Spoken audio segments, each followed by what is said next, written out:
Welcome to news alerts. Tirumala laddu తయారీలో కల్తీ నెయ్యి వాడారంటూ ఏపీ సీఎం చంద్రబాబు తీవ్ర ఆరోపణలు చేసిన తరువాత డిప్యూటీ సీఎం పవన్ కళ్యాణ్ సనాతన ధర్మం గురించి తరచుగా తన బాణీ వినిపిస్తున్నారు. తిరుపతిలో నిర్వహించిన సభలో పవన్ వారాహ డిక్లరేషన్ విడుదల చేశారు. ఈ డిక్లరేషన్ లో సనాతన ధర్మ పరిరక్షణ గురించి ప్రస్తావించారు. మొత్తం 7 అంశాలతో ఈ డిక్లరేషన్ రూపొందించారు. ఏమేం ప్రామిస్ చేశాం, వాటిని ఎలా నిలబెట్టుకోవాలి,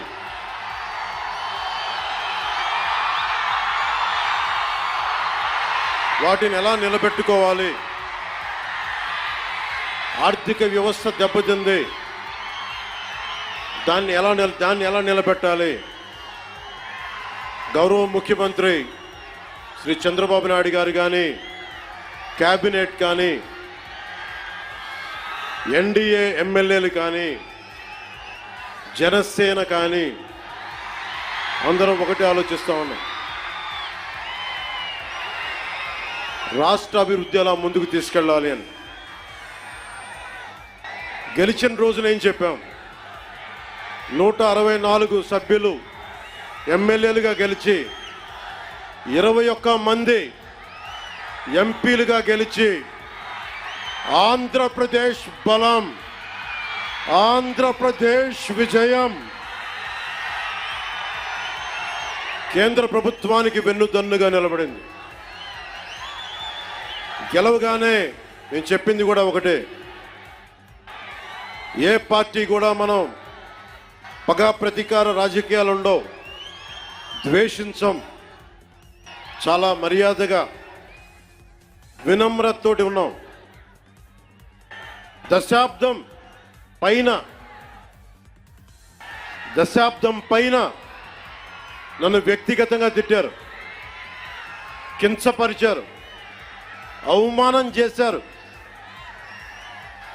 చాలా అవమానాలు పొందాం, పరాభావాలు చెందాం. ఏ రోజు పల్లెత్తు మాటల్లా స్థాయి పెరిగిపోయి ఏ 7 కొండల వాడైతే, ఏ కలియుగ దైవం ఆయనకి కూడా అపచారం జరిగితే మెత్తగా ఎందుకు ఊరుకుంటాం, మాట్లాడకుండా ఎందుకుంటాం? ప్రతి ఎలక్షన్ ప్రతిదీ రాజకీయ కోణంలోనే చూస్తామా? అన్ని రాజకీయాలేనా? అన్ని ఓట్ల కోసమేనా?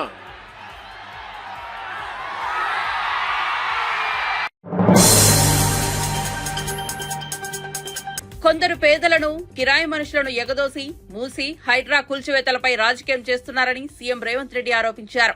మూసీ కూల్చివేతలపై ప్రజల నుంచి వస్తున్న వ్యతిరేకతపై తీవ్ర స్వరంతో మాట్లాడారు. బీఆర్ఎస్ నేతలే చెరువులను ఆక్రమంగా ఫ్లాట్లుగా పేదలకు అమ్మారని, ఇప్పుడు ఆక్రమణలు ఎక్కడ బయట పెడతామోనని పేదలను, కిరాయి మనుషులను ఎగదోసి ఆగమానం చేస్తున్నారని ఆరోపించారు. డ్రైనేజీ నీళ్లు హైదరాబాద్ నగరం తాగాలా? ముసుగు తొడుక్కునేందుకు మూసీ కావాల్సి వచ్చిందా? మూసీని అడ్డం పెట్టుకుని ఎంతకాలం బతుకుతారు? నెల రోజులైనా మిమ్మల్ని వదల, మీ భరతం పడతా, ఒక్కొక్కరిని చింతపండు చేస్తా అంటూ సీఎం ఆగ్రహంతో ఊగిపోయారు. కాపాడాలని ఒక మంచి ఆలోచనతోని ముందుకొస్తే దాని మీద కూడా బురద జల్లుకుంటూ తిరుగుతున్నారు బామర్దులు. ఇవాళ పేదలకు అన్యాయమైందని ఏడుస్తున్నారు కదా. ఈ తెలంగాణ రాష్ట్రాన్ని దోచుకున్న నిధులు మీ పార్టీ ఖాతాలో 1500 కోట్లు ఉన్నాయి. ఒక 500 కోట్లు తీసి మూసీలో మునిగిపోయిన వాళ్ళకి పంచి పెట్టండి. మీకు అధికారంలోకి రాకంటే ముందు తొడుక్కోవడానికి చెప్పులు కూడా లేవు కదా. ఈరోజు 1500 కోట్ల రూపాయలు మీ పార్టీ ఖాతాలో ఉన్నాయి. 500 కోట్ల రూపాయలు మీ పార్టీ ఖాతాలో నుంచి తీసి వాళ్ళకి పంచి పెట్టండి. ఈ ప్రభుత్వం సిద్ధంగా ఉంది వినడానికి. హైడ్రా గురించి అసెంబ్లీలో చర్చ పెట్టినప్పుడు పారిపోయింది, మాట్లాడలేదు. హైడ్రా మీద అసెంబ్లీలో చర్చ జరగలేదా? ఆ రోజు మీరు సూచన చేసి ఉంటే ఈరోజు మీరు అడ్డగోలుగా మాట్లాడాల్సిన అవకాశమే లేకపోతుండే కదా. ఈరోజు పేదలకు ఏం చేద్దామో చెప్పండి. 12,000 మంది బఫర్ జోన్లో, లేకపోతే నదీ బెడ్డులో, మూసీ పరివాహక ప్రాంతంలో ఉంటే 15,000 డబల్ బెడ్రూమ్ ఇండ్లు ఇవాళ మనం కేటాయించడానికి నేను ఆదేశాలు ఇచ్చిన. మూసీ మురికిలో దోమలతోని, కలుషితమైన నీళ్లతోని అక్కడ బతకలేని శవాలుగా, జీవోత్సవాలుగా ఉన్న పేదవాళ్లకు ఆత్మగౌరవంతో బ్రతకడానికి ఇల్లు ఇచ్చి, ఇంటి ఖర్చులకు 25,000 ఇచ్చి మా అధికారులు అక్కడ ఉండి వాళ్ళని ఇంటి దగ్గర దిగబెడుతుంటే అభినందించాల్సింది పోయి అన్యాయంగా మాట్లాడుతున్నారు. డబుల్ బెడ్రూమ్ ఇల్లు కంటే ప్రత్యామ్నాయం ఏముందో చెప్పండి. చేతనైతే రాండి, అఖిలపక్ష సమావేశాన్ని పిలుస్తాం, మీరు రాండి, ఏం చేయాలో చెప్పండి. మీరు మాత్రం ఫామ్ హౌస్లో ఉండాలి. మీ ఫామ్ హౌస్లను కాపాడుకోవడానికే కదా ఇవాళ వీళ్ళను ముసుగు తొడుక్కొని రక్షణ కవచంగా పెట్టుకొని పేదోళ్ళని పెట్టి కూలగొట్టొద్దు అంటారు. ఇవాళ ఇన్ని మాట్లాడుతున్న కేసీఆర్ జన్వాడలో నీకున్న ఫామ్ హౌస్ అక్రమ నిర్మాణం కాదా, అది కూలగొట్టాలనా వద్దా నువ్వు చెప్పు. హరీష్ రావు అజీజ్ నగర్లో నీకున్న ఫామ్ హౌస్ అక్రమమా కాదా, దాన్ని కూలగొట్టాలనా వద్దా చెప్పు. సబితమ్మ నీ ముగ్గురు కొడుకుల పేర్ల మీద 3 ఫామ్ హౌసులు కట్టినావు కదా, నువ్వు సబితమ్మ లేక పేద అరుపులు అరవకమ్మా, నీకున్న ఫామ్ హౌసులు కూడా లెక్కలు ఉన్నాయి, కూలగొట్టాలనా లేదు. తిరుపతిలో వారాహి డిక్లరేషన్ సభలో డిప్యూటీ సీఎం పవన్ కళ్యాణ్ చేసిన వ్యాఖ్యలకు వైసీపీ నేత భూమన కరుణాకర్ రెడ్డి ఘాటుగా బదిలిచ్చారు. కొత్త పీఠాధిపతి పవనానంద స్వామి తిరుపతి వేంచేశారు అంటూ వ్యంగ్యం ప్రదర్శించారు. తిరుపతిలో పవన్ ప్రసంగం వినగానే తనకు కెవ్వు కేక పాట గుర్తొచ్చిందని తెలిపారు. పవనానంద స్వామి ప్రసంగం కళ్లు తాగిన కోతిలా ఉందని, ఆయన ప్రసంగం పీఠాధిపతులు కూడా హడలిపోయేలా ఉందని ఎద్దేవా చేశారు. తన సభలో స్వామి పవనానంద న్యాయస్థానాలను సైతం హెచ్చరించారని భూమన తెలిపారు. ఇప్పటి వరకు సనాతన ధర్మాన్ని ఎవరూ పట్టించుకోలేదట. అసలు పవన్ స్వామికి సనాతన ధర్మంలో ఓనమాలైనా తెలుసా అని ప్రశ్నించారు. అయోధ్యకు పంపిన లడ్డూలు సైతం కల్తీవని పవనస్వామి చెబుతున్నారు. ఇప్పుడు ఛాలెంజ్ చేస్తున్నా తిరుమల శ్రీవారి లడ్డూలో కల్తీ జరిగితే మేము ఎలాంటి శిక్షకైనా సిద్ధమని భూమన స్పష్టం చేశారు. లడ్డూలో కల్తీ జరిగిందని మీరు వెంకన్న పాదాల వద్ద ప్రమాణం చేయగలరా అని సవాల్ విసిరారు. ఇప్పటి వరకు సనాతన ధర్మాన్ని ఎవ్వరూ కూడా పరిరక్షించలేదని, సనాతన ధర్మం మీద దాడి చేస్తే కోర్టులు పట్టించుకోవు, ఇతర మతాల మీద దాడి చేస్తే కోర్టులు పైకి లేస్తాయి అని కోర్టుల మీద కూడా చాలా బలమైనటువంటి చురకలు వేశారు పవనస్వాముల వారు.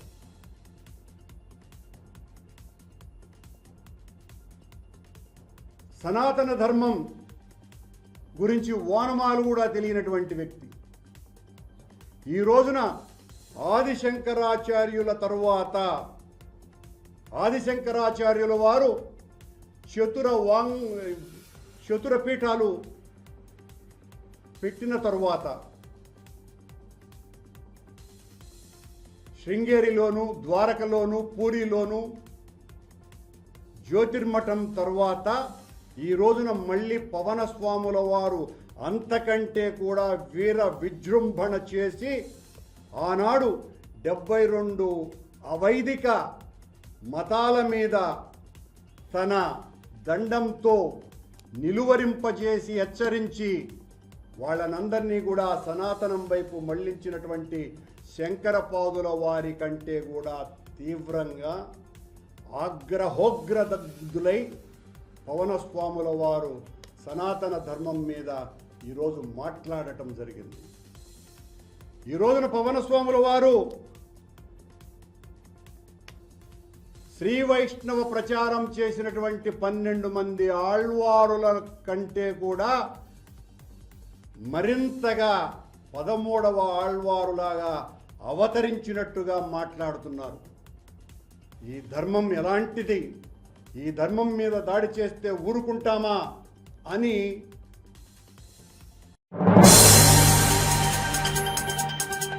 మూసీ సుందరీకరణ పేరుతో పేదల ఇండ్లను కూలిస్తే రాష్ట్ర ప్రభుత్వమే కూలిపోతుందని కేంద్ర మంత్రి కిషన్ రెడ్డి హెచ్చరించారు. హైదరాబాద్ లోని బీజేపీ రాష్ట్ర కార్యాలయంలో గురువారం ఆయన మీడియా సమావేశంలో మాట్లాడారు. బస్తీలోని పేదల బ్రతుకులను కాంగ్రెస్ ప్రభుత్వం ఛిద్రం చేస్తోందని ధ్వజమెత్తారు. ఎన్నికల హామీల నుంచి ప్రజల దృష్టిని మరల్చేందుకే హైడ్రా పేరిట కాంగ్రెస్ ప్రభుత్వం డ్రామాలు చేస్తోందని ఆరోపించారు. దేశంలో ఎక్కడా ఏ ప్రభుత్వమూ ఇలా పేదల ఇండ్లను కూల్చలేదని తెలిపారు. ముందు పెద్దలు నిర్మించిన ఎస్టేట్ కంపెనీలు, ఫామ్ హౌస్లు, ఓవైసీ ఫాతిమా కాలేజీని కూల్చాలని సవాల్ విసిరారు. మంత్రి సురేఖ వ్యాఖ్యలు గర్హనీయమని కిషన్ రెడ్డి పేర్కొన్నారు. ఇతర మహిళల వ్యక్తిగత విషయాలను రాజకీయాల్లోకి తీసుకురావడాన్ని ఖండిస్తున్నట్లు తెలిపారు. పేదవాడి పుట్టగొట్టడం తొందరెందుకు? పేదవాడి నిల్వ నీడ లేకుండా దుర్మార్గంగా వివరించడానికి తొందరెందుకు? మీ డ్రైనేజ్ వ్యవస్థ ఏం చేస్తారో చెప్పండి. మీరు 1,50,000 కోట్లు అంటున్నారు కదా, కనీసం అందులో ఒక సగం 75,000 కోట్ల రూపాయలు ఖర్చు పెట్టి హైదరాబాద్లో డ్రైనేజ్ వ్యవస్థ మెరుగుపరచండి, ప్రజలు హర్షిస్తారు. ప్రజలకు మేలు జరుగుతుంది. ఈరోజు త్రాగునీరు, డ్రైనేజీ నీరు కలిసి అనేక రకాల ఇబ్బందులకు హైదరాబాద్ ప్రజలు గురవుతున్నారు. అది వదిలిపెట్టి బ్యూటిఫికేషన్ ఎట్లా అవుతుంది? డ్రైనేజ్ అంతా కలుస్తున్నప్పుడు దానికి ప్రత్యామ్నాయ మార్గం ఏంటి? ఈ ప్రభుత్వము ఆలోచన చేయాల్సిన అవసరం ఉంది.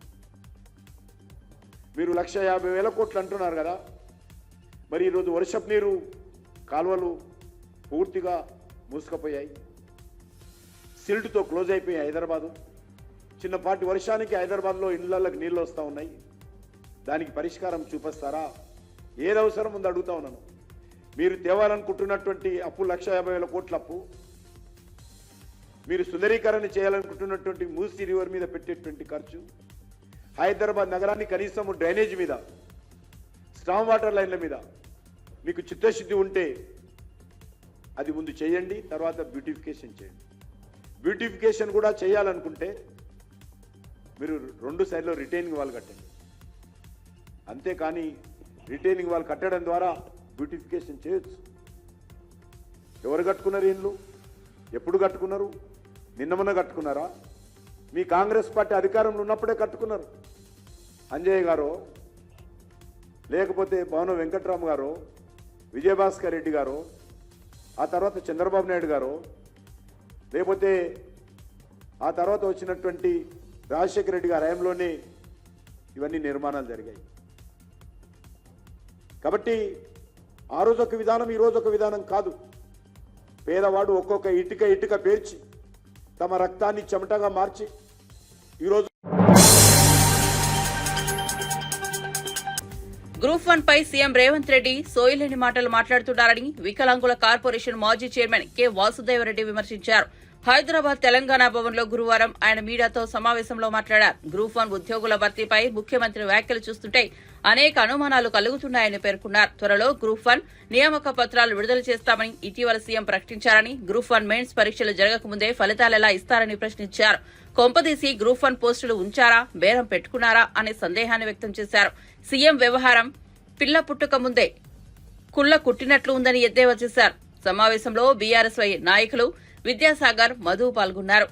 రాష్ట్రంలో ముఖ్యంగా హైదరాబాద్ నగరంలో మూసీ పరివాహక ప్రాంత బాధితుల పరామర్శలు, అదేవిధంగా హైడ్రా విషయాలు ఇవన్నిటి కూడా ప్రధానంగా ఉన్నాయి కాబట్టి తర్వాతనైనా పెట్టచ్చని ఒక ఉద్దేశంతో పెడతా ఉన్నాం. ముఖ్యంగా ఈ రాష్ట్రంలో ఉన్న నిరుద్యోగులంతా కూడా మొన్న ముఖ్యమంత్రి మాట్లాడిన తీరుపైన చాలా విస్మయం వ్యక్తం చేస్తూ ఉన్నారు. మొన్న ఒక 2 రోజుల క్రితం రాష్ట్ర ముఖ్యమంత్రి వర్యులు రేవంత్ రెడ్డి గారు డిఎస్సి 24 పరీక్షా ఫలితాల సందర్భంగా రాష్ట్ర సచివాలయంలో వారు మాట్లాడిన తీరు అంటే ఈ రాష్ట్రానికి ముఖ్యమంత్రి గౌరవప్రదమైన పదవి, రాజ్యాంగబద్ధమైన పదవిలో ఉండి కూడా పరిపాలన మీద పట్టు లేదు కాబట్టి ఆయనకి ఎప్పుడు ఏం మాట్లాడానో గుర్తుకొస్తలేవు సమయానికి. పాపం రాసిచ్చేటోళ్ళు కూడా పక్కపొంటి సరిగా లేనట్టున్నది. లేకపోవడం వల్లనే మొన్న డిఎస్సి ఫలితాల సందర్భంగా త్వరలో గ్రూప్ 1 ఫలితాలు అవి కూడా నిరుద్యోగ పట్టభద్రులందరికీ బ్రహ్మాండంగా గ్రూప్ 1 ఉద్యోగాలు ఇచ్చుకుంటామని మొన్న ప్రకటించారు. అసలు ఆశాస్పదం ఏంటంటే గ్రూప్ 1 పరీక్షలే పూర్తి స్థాయిలో కంప్లీట్ కాలేదు. ఈ నెల 21 నుంచి 27 వరకు గ్రూప్ 1 మెయిన్స్ పరీక్షలు నిర్వహించబోతా ఉన్నది రాష్ట్ర ప్రభుత్వం. మరి మొన్న ముఖ్యమంత్రి గారు ఏం మాట్లాడతాడు? గ్రూప్ 1 పరీక్షా ఫలితాలు త్వరలో ఇస్తామని చెప్తాడు. అంటే ఆయనకు మతి ఉన్నట్ట, మతి లేనట్ట? తిట్లు మాత్రం సమయానికి గుర్తొస్తాయి, కానీ పరిపాలన మీద పట్టు లేకపోవడం వల్ల ఎప్పుడు ఏం మాట్లాడన్నో ఈ ముఖ్యమంత్రి గారికి తెలుస్తలేదు. పరిపాలన పట్టు ఉంటేనో కొద్దిగా మతి ఉండేది, ఆ పట్టు లేకపోవడం వల్ల ఇవాళ ఇదే అమెరికా అయితే $1 మిలియన్ పరువు నష్టం దావా వేస్తారని మంత్రి కొండా సురేఖపై ప్రజాశాంతి పార్టీ అధినేత కేఏ పాల్ మండిపడ్డారు. కొండా సురేఖ వ్యాఖ్యలు మతిభ్రమించి పిచ్చి కుక్క కలిస్తే మాట్లాడినట్లు ఉన్నాయని కీలక వ్యాఖ్యలు చేశారు. ఆమె మాటలు చట్టవిరుద్ధమని అన్నారు. ఇదే అమెరికా అయితే $1 మిలియన్ పరువు నష్టం దావా వేస్తారన్నారు. రాహుల్ గాంధీ ఒక్క వ్యాఖ్య చేస్తే ఆయన పార్లమెంట్ సభ్యత్వమే పోగొట్టుకోవాల్సి వచ్చిందన్నారు. రాహుల్ గాంధీ వ్యాఖ్యలతో పోల్చితే కొండా సురేఖ వ్యాఖ్యలు 100 రెట్లు అభ్యంతకరంగా ఉన్నాయన్నారు. ఆమెకు నోటీసులు ఇచ్చి డీజీపీ ఎందుకు అరెస్ట్ చేయలేదని ప్రశ్నించారు. ఇప్పుడు సారీ చెప్తే హత్య చేసి సారీ చెప్పినట్లుగా ఉందన్నారు. సమంతకు ఎంత మనోవేదన ఆవేదన ఉంటాయో ఊహించారా అని అన్నారు. కొండా సురేఖ రాజీనామా చేయాలి, 72 గంటల సమయం ఇస్తున్నా లేదా తక్షణమే ఆమెను తొలగిస్తూ రాహుల్ గాంధీ, రేవంత్ రెడ్డి చర్యలు తీసుకోవాలన్నారు. సమంత ఇంటికి, నాగార్జున ఇంటికి వెళ్లి క్షమాపణలు చెప్పాలన్నారు. కాంగ్రెస్ పార్టీకి గర్వం ఎక్కువై నేతలు ఇలా వ్యవహరిస్తున్నారని, కళ్లు నెత్తిమీద ఉన్నాయని తెలిపారు. 50% ఉన్న మహిళలకు మేము మహిళలను గౌరవిస్తున్నామని నోటీస్ పంపించడం, మీకు చిత్తశుద్ధి బయట లేకపోయినా ఉన్నట్టేనా వ్యవహరించండి. కనుక చాలా సెక్షన్స్ ప్రకారం డిఫమేషనే కాదు, క్రిమినల్ ప్రొసీడింగ్స్ కాదు, చాలా సెక్షన్స్ ఉన్నాయి. అవన్నీ నేను తర్వాత మాట్లాడతాను. 72 గంటల్లో కొండా సురేఖ రాజీనామా చేయాలి.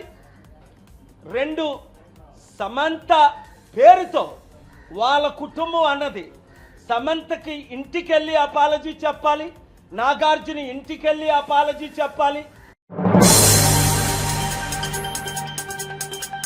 రాష్ట్ర ప్రభుత్వ ఆదాయం క్రమంగా పడిపోతోందని, పరిపాలనా వైఫల్యానికి ఇది నిదర్శనమని బీఆర్ఎస్ వర్కింగ్ ప్రెసిడెంట్ కేటీఆర్ విమర్శించారు. తగ్గుతున్న సర్కార్ ఆమ్దానీ పేరుతో వెలుగు పత్రికలో వచ్చిన కథనాన్ని కేటీఆర్ తన ట్వీట్ కు జత చేశారు. ప్రభుత్వ ఆదాయం పడిపోతోందని, అనుభవరాహిత్యంతోనే ఈ అనర్థమని పేర్కొన్నారు. సంపదను సృష్టించి పేదలకు పంచే తెలివి ఈ ముఖ్యమంత్రికి లేకపోవడమే సమస్య అని స్పష్టం చేశారు. కాంగ్రెస్ అధికారంలోకి వచ్చిన తొలి ఏడాది నుంచే ఈ దుస్థితి ఏర్పడిందన్న, రానున్న 4 ఏళ్లు మరింత కష్టమేనని ఆందోళన వ్యక్తం చేశారు. ఈ గడ్డు పరిస్థితులను మరింత దిగజార్చే చేష్టలే తప్ప దిగ్గుబాటు చర్యలు కనుచూపు మేర కూడా కనిపించడం లేదని ఆరోపించారు. తెలంగాణ ప్రగతి పథానికి పాతరేసిన పాపం మార్పు మార్పు అంటూ మోసం చేసిన కాంగ్రెస్దే అంటూ తన ట్వీట్ ముగించారు.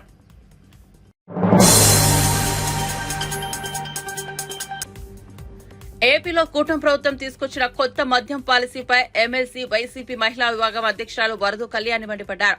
సీఎం చంద్రబాబు నాయుడు ఏనాడు మద్యాన్ని నియంత్రించాలని చూడలేదని అన్నారు. గతంలో ఎన్టీఆర్ కు వెన్నుపోటు పొడిచి అధికారంలో ఉన్న చంద్రబాబు ఇవాళ మద్యపాన నిషేధానికి కూడా వెన్నుపోటు పొడిచారని విమర్శించారు. తాడేపల్లిలోని వైసీపీ కేంద్ర కార్యాలయంలో వరదు కళ్యాణి మీడియాతో మాట్లాడుతూ మద్య నియంత్రణ ప్రభుత్వం బాధ్యతగా తీసుకోవాలని సూచించారు. ప్రభుత్వ ఆధీనంలో ఉన్న మద్యం షాపులను ఎవరిని ఉద్దరించడానికి ప్రైవేట్ పరం చేస్తున్నారని డిమాండ్ చేశారు. గాంధీ జయంతి రోజు బ్రాందీ పాలసీని ఎందుకు తెచ్చారని ప్రయత్నించారు. ఈ మద్యం పాలసీ అమలైతే మహిళల పసుపు కుంకుమలకు గ్యారంటీ ఉండదని ఆవేదన వ్యక్తం చేశారు. వాడికి కూడా 15,000 ఇస్తాము, అలాగే రైతుకి 20,000 ఇస్తాము, నిరుద్యోగులకి సంవత్సరానికి 36,000 ఇస్తాము, అలాగే 50 సంవత్సరాలు దాటిన వాళ్ళకి 48,000 ప్రతి ఒక్కరికి ఇస్తాం పెన్షన్ రూపంలో. ఇలా ఎన్నో రకాలుగా హామీలు ఇచ్చారు. కానీ ఈరోజు ఏ ఒక్కటి నెరవేర్చలేదు సరికదా. తల్లికి వందనం అని చెప్పి 100 రూపాయలకే మద్యం ఇచ్చే పరిస్థితి రాష్ట్రంలో నెలకొలేట్టుగా చేశారు. అలాగే ఈ మద్యం దుకాణాలు అనేవి ప్రైవేట్ పరం చేయడం వలన ఇంచుమించు 1,500 మంది ఉద్యోగ అవకాశాన్ని కోల్పోతారు. ఎందుకంటే ప్రభుత్వ ఆధీనంలో ఉండేటప్పుడు అందులో ఉద్యోగం చేసిన వాళ్ళు ఈరోజు నిరుద్యోగులు అయిపోయే పరిస్థితి. అలాగే తీసుకుంటే ఈరోజు రాష్ట్రంలో ఫీజులు పెరిగాయి, స్కూల్ ఫీజులు పెరిగాయి, కాలేజ్ ఫీజులు పెరిగాయి, అలాగే బియ్యం ధరలు పెరిగాయి, పప్పుల ధరలు పెరిగాయి, విద్యుత్ ఛార్జీలు పెరుగుతున్నాయి. అన్ని రకాలుగా ధరలు పెంచేసి మద్యం మాత్రం 99 రూపాయలకే క్వార్టర్ ఇస్తామని చెప్పి ఇష్టం వచ్చినంత తాక్కోండి, మీ కుటుంబం ఏమైపోయినా పర్వాలేదు అన్నట్టుగా ఈ చంద్రబాబు నాయుడు గారి ప్రభుత్వం ఉంది. మహిళా సంఘాలు ఎంతగా వ్యతిరేకిస్తున్నా కూడా ఎందుకు మీరు ఏ ఉద్దేశంతో ఎవరికి బెనిఫిట్ చేయడానికి మీరు ఈ పాలసీని తీసుకొచ్చారు అనే విషయం ఈ రాష్ట్ర ప్రజలందరికీ క్లియర్గా అర్థమవుతుంది. ఎందుకంటే మనం తీసుకుంటే ఈ లిక్కర్ సిండికేట్ల ద్వారా ముడుపుల కోసం ఈ ప్రభుత్వం ఇలాంటి మద్యం పాలసీని, కొత్త పాలసీని తీసుకొచ్చిందనే విషయం రాష్ట్ర ప్రజలందరికీ కూడా క్లియర్గా అర్థమైంది. ఎంత ఘోరం అంటే షాపింగ్ మాల్స్ లాగా లిక్కర్ మాల్స్ తీసుకొస్తారంట. అంటే తాగినంత తాగండి, ఏమైపోయినా పర్వాలేదు. ఈ రాష్ట్రంలో ఈ మద్యపానం ఎక్కువైపోవడం వల్ల మళ్ళీ మహిళల మీద అత్యాచారాలు, హత్యలు మరింతగా పెరిగిపోతాయి. అవేమీ అవసరం లేదు. తాలిబొట్లు తెగిపోయినా పర్వాలేదు. కానీ రాష్ట్ర ప్రభుత్వంలో పెద్దలకి ఈ సిండికేట్ ద్వారా వచ్చే ముడుపులు అందితే చాలు అన్న టైపుగా ఉంది. గతంలో మనం చూసాం జగన్మోహన్ రెడ్డి గారి ప్రభుత్వంలో ఎంత చక్కగా మద్య నియంత్రణ. దసరా సందర్భంగా విజయవాడలో దేవి శరన్నవరాత్రి ఉత్సవాలు వైభవంగా జరుగుతున్నాయి. బాలా త్రిపుర సుందరి అవతారంలో అమ్మవారు భక్తులకు దర్శనమిచ్చారు. ఇంద్రకీలాద్రిపై సందర్భంగా ఏర్పాటు చేసిన లేజర్ షో అందరినీ ఆకట్టుకుంది. మహిషాసురుడి అమ్మవారిని సంహరించిన ఘట్టాలను లేజర్ షో ద్వారా తిలకించి భక్తులు ముగ్ధులయ్యారు.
మహానటి ఫేమ్ కీర్తి సురేష్ ప్రకాశం జిల్లా ఒంగోలు నగరంలో సందడి చేసింది.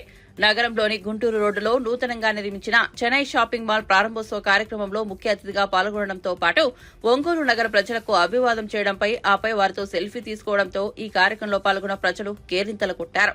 ఈ సందర్భంగా ఆమె మాట్లాడుతూ మొదటిసారిగా ఒంగోలు నగరంలో చెన్నై షాపింగ్ మాల్ 35,000 చదరపు అడుగుల విస్తీర్ణంలో ఏర్పాటు చేయడం జరిగిందని, ఇది మొత్తం మీద 28వ షాపింగ్ మాల్ అని, 2 ఏళ్ల వయసు వాళ్ళ నుండి 80 ఏళ్ల వయసు వారి వరకు అన్ని రకాల దుస్తులు ఇక్కడ లభిస్తాయని తెలిపారు. రానున్నది పండుగ సీజన్ కాబట్టి ప్రతి ఒక్కరూ ఇక్కడకు విచ్చేయాలని కోరారు. అలాగే నెల 25వ తేదీన మహారాష్ట్రలోని నాదిన్లో కూడా కొత్తగా మరొక నూతన షాపింగ్ మాల్ ఏర్పాటు చేయనున్నట్లు ఆమె తెలిపారు. ఈ కార్యక్రమంలో చెన్నై షాపింగ్ మాల్ యాజమాన్యం, సిబ్బంది పాల్గొన్నారు.